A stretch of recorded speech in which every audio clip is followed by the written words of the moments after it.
All right, so today we're going to do some reasoning about some square roots.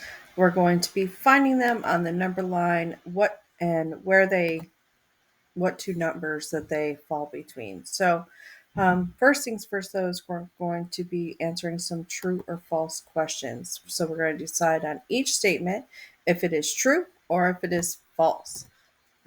So, I'm going to give you a few seconds in between these for you to answer if they're true or false. So, true or false?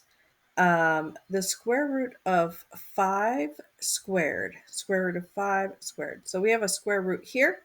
We have a square here. It says true or false.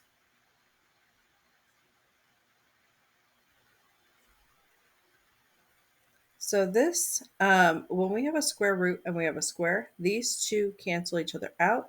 So this would be like saying 5 is equal to 5, which is, in fact, true. So next up, we have the square root of 9 squared is equal to 3. True or false? All right. So again, we have the square root and we have a square. These two cancel each other out. So this would be like saying 9 is equal to 3. Is 9 equal to 3?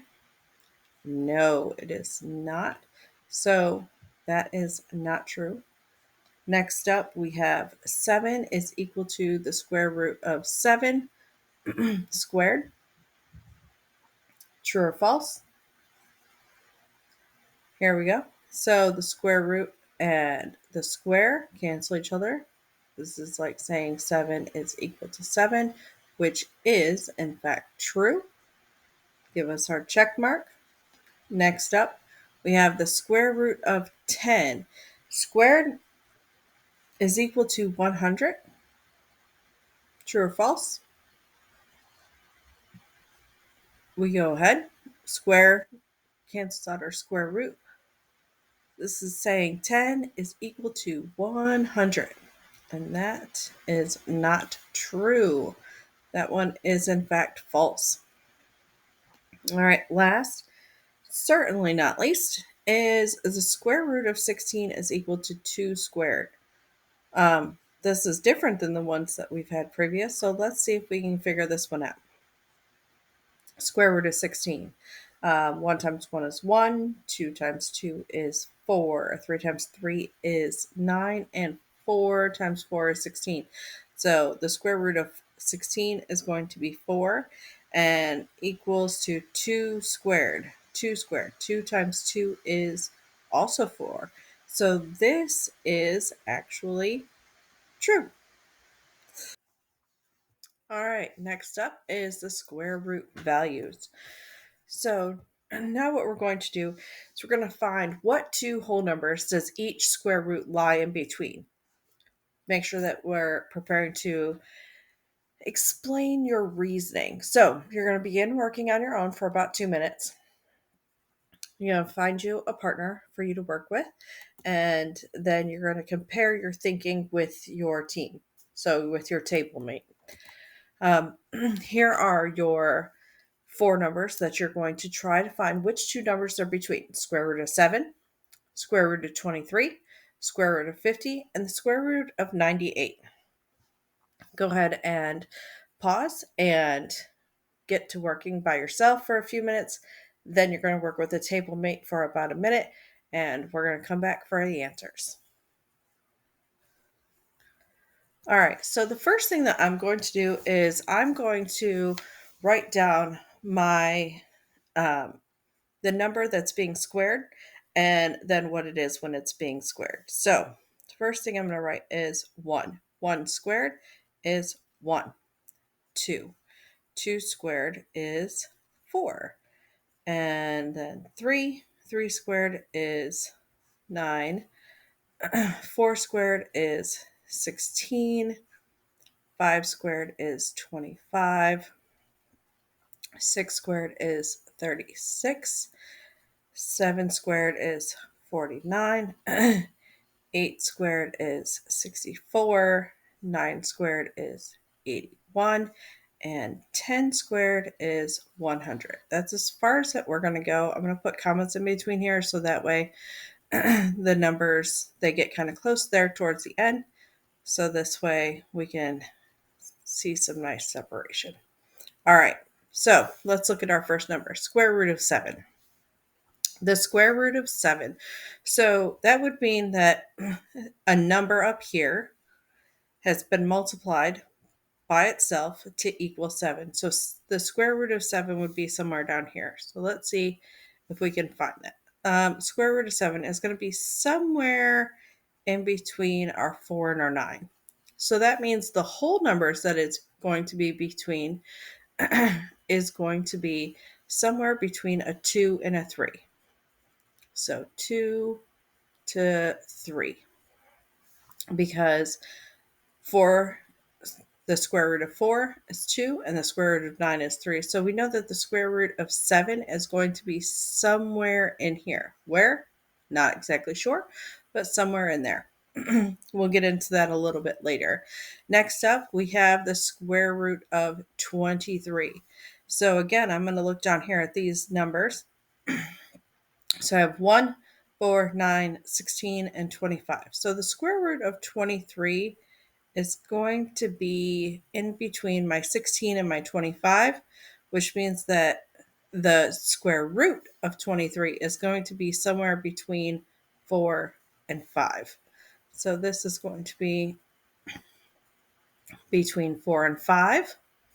We're going to do the same thing with 50, the square root of 50. If I follow this along, 49, 50 would be right there next to that. So square root of 50 is going to be right in here. That means it's going to be somewhere between my whole numbers of 7 and 8. So this is going to be between 7 and 8. So next up, square root of 98.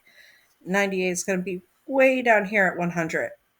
So that means that it's going to be between 81 and 100, which means my whole numbers are going to be somewhere between 9 and 10.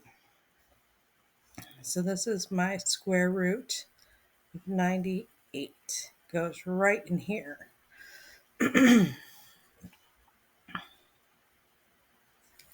So while it's nice to know that it's in between what two whole numbers, can we do better and find between 3 and 4 for the square root of 12? Well, I think that we can do better. So explain a way to figure out if the value is closer to 3.1 or closer to 3.9. Okay, that's kind of a big jump right there, but let's go ahead and see if we can figure this out. All right.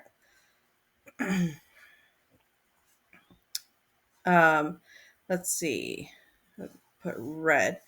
So square root of 12 is somewhere between 3 and 4. Well, where is it between 3 and 4? So let's see. We have not 3 squared is 9, and 4 squared is 16. So let's go ahead and write our numbers all the way up to 16. 9, 10, 11, 12, 13, 14, 15, 16. All right. So we are looking for 12. So 12 is right here. I'm going to box that in.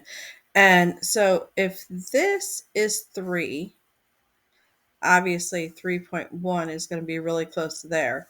And this is 4. That means that 3.9 is going to be really close to here. So let's see, is 12 closer to 3.1 or is it closer to 3.9? Well, we're going to do some counting. We're just going to do some basic counting and see if we can figure out which one is it closer to. So if I was to hop 1, 2, 3, this is 3 spaces, or you could say 12 minus 9, which 12 minus 9 is 3, which is this 3 hops right here. And then 16, you could go 1, 2, 3, 4, 4 hops, or you could say 16 minus 12, which is 4. So if it's 3 spaces away from 3, or which is really close to 3.1, and 4 spaces away from 3.9/4, that means that obviously it's going to be a little bit closer to 3.1. It is almost directly here in the middle in between my 3 and my 4. So we could, this is technically closer to 3.1, not by a whole lot, but it's a little bit closer to 3.1. So if we were to take 3.4 times 3.4, 4 times 4 is 16. Put my 6, carry my 1. 4 times 3 is 12. Plus 1 is 13. Put a 0 because I used my 4. 3 times 4 is 12 again. Carry my 1.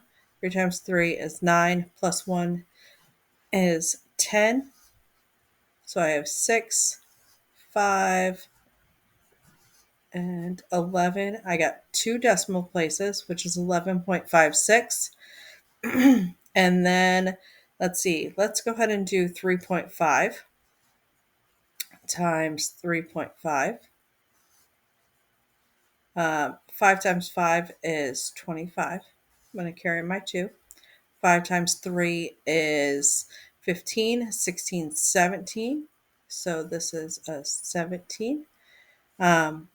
0, because I used up my 5. 5 times 3 is 15. Put my 5. Carry my 1. 3 times 3 is 9. Plus 1 is 10. We do our adding. We got 5 plus 0 is 5. 7 plus 5 is 12. Put my 2, carry my 1. And 1 plus 1 is 2. And 1. And again, I have my 2 decimal places, which means that this is a 12.25. So this is our 3.4 squared, and this is our 12.25. So in between here is our nice square root of 12. So while it is closer to 3.1, just by a little, it is a nice in between our 3 and our 4 for our whole numbers. All right, solutions on a number line. That's basically what we were doing. So I'm going to give you some time for you to work on your own. And you're going to compare your thinking with your team, but be prepared to discuss your thinking as um, a whole class. The numbers you're going to be putting on your number line are X, Y, and Z, and you're going to put on the positives. Now remember that we're looking only at our positives here, positive numbers. And X squared is equal to 3, Y squared is equal to 16, and Z squared is equal to 30. Once you get that done, I want you guys to try and plot negative square root 2 on the number line. I'm going to give you a few minutes to do that.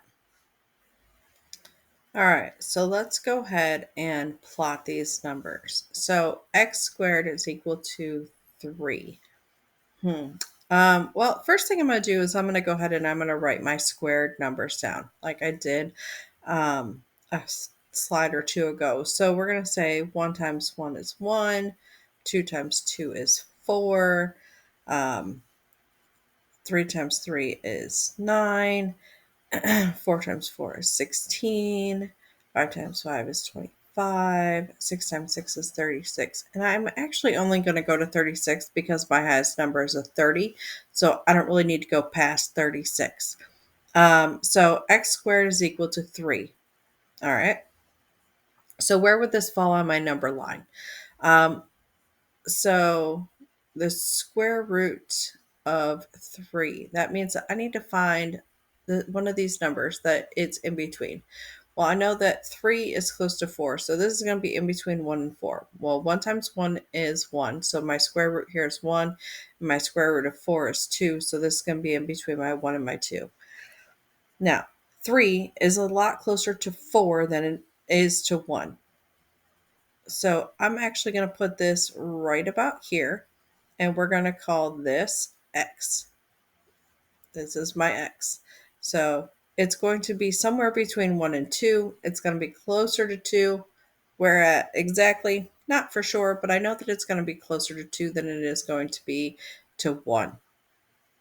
All right. Next up, we're going to do square root of y, or y squared is equal to 16. So we need to square root both our y and our 16. That means those cancel each other out. So y is equal to, and then 16. 16 happens to be a perfect square up here.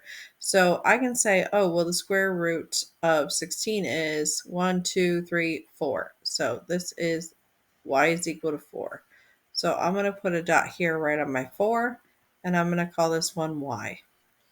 All right, next up, we're going to use orange. So z, square root of z squared. So this is going to be z is equal to 30. All right, 30 is not up here on my number line, but we did do all the way up to 36. So 25 and 30 is going to be our two numbers it's in between. So it's going to be somewhere between 5 and 6. All right, so let's go ahead and see if we can figure this out. Is it closer to 5? Is it closer to 6? So what I'm actually going to do is I'm going to take 30 and subtract 25, which is 5. And then I'm going to take 36 and subtract 30. What I'm trying to do is find out how far away from the 6 it is and how far away from the 5 it is. So 36 minus 30 is a 6. So it's only 5 away from 5, but it's only 6 away from 6. This seems to be very much in the middle of the 5 and the 6. So I'm going to say that it's probably about right directly in the middle, just like the square root of 12 was in between 3 and 4. So here is my z. So it's a nice in between. Is it perfectly in between? Probably not, but it's pretty close. So that's why I just went ahead and stuck it in the middle, just to give you a good estimate. So plot negative square root 2 on the number line. All right, so this right here, this means that this is going to be a negative number. Whenever you see the square root, for the most time, it is going to be the positive square root, unless they're specifically asking for the negative. So the square root of 2, if I look up here, I can see that the square root of 2 is somewhere between my 1 and my 4. With it being somewhere between my 1 and my 4, I know that it's going to be between 1 and 2. So now I need to decide, is it going to be closer to 1 or is it going to be closer to 2? Well, 2 squared is 4, 1 squared is 1. 2 is closer to 1 than it is to 2. All right, so that means that I know that it's going to be closer to 1. But this negative sign right here tells me that it's going to be in the negative. So I'm going to look between -1 and -2, and I know that it's going to be closer to -1. So I'm just going to put it right here. And so this is negative square root 2. That's what that dot is. All right, so how can we find whole numbers that the square root lies between? Well, we can do that by looking at the square of the whole numbers, whose squares are greater than and less than the whole number inside the square root symbol, like 121 and 144. So 121, the square root of 121 is going to be an 11. Square root of 144 is going to be a 12. So when we're looking for 130, we know that it's going to be somewhere between 11 and 12 are going to be our whole numbers. Where is it going to be exactly? Well, we would have to do a little bit more work to figure that out. So next, we want to know, how can we get a better approximation? Well, we get to do that by testing the values between those two whole numbers. That's great, but what I really would like for you to do is not just test values between two numbers. Um, as we were looking before, we had the square root of 130, and it was between the square root 121 and the square root 144. Now, I said that this was 11 squared and this is 12 squared. So we know that it's somewhere between 11 and 12. So I'm going to take 130 and subtract 121, which is 9. So it's 9 away from 11. All right, so 144 minus 130. This gives me 14, and it's 14 away from 12. So it's closer over here to 11 than it is to 12. So I would give it about here. Now, is that an exact on this number line? No, for sure not. But I know that it's going to be closer to 11. I also know that it's going to be less than 11.5. I know that it's going to be less than 11.5. Um, so you could test this out now that I know that it's somewhere between 11 and 11.5. You could do something like 11.3 times 11.3, 9, 3, 3, use my 0, and then I got 113 because 1 times anything's going to be that. 2 zeros because I got that. So 113 again. So 9, 6, 6, 7, 1, 2, and 1. And I got 2 decimal places 1, 2. That's a 127.69. That's pretty close to 130.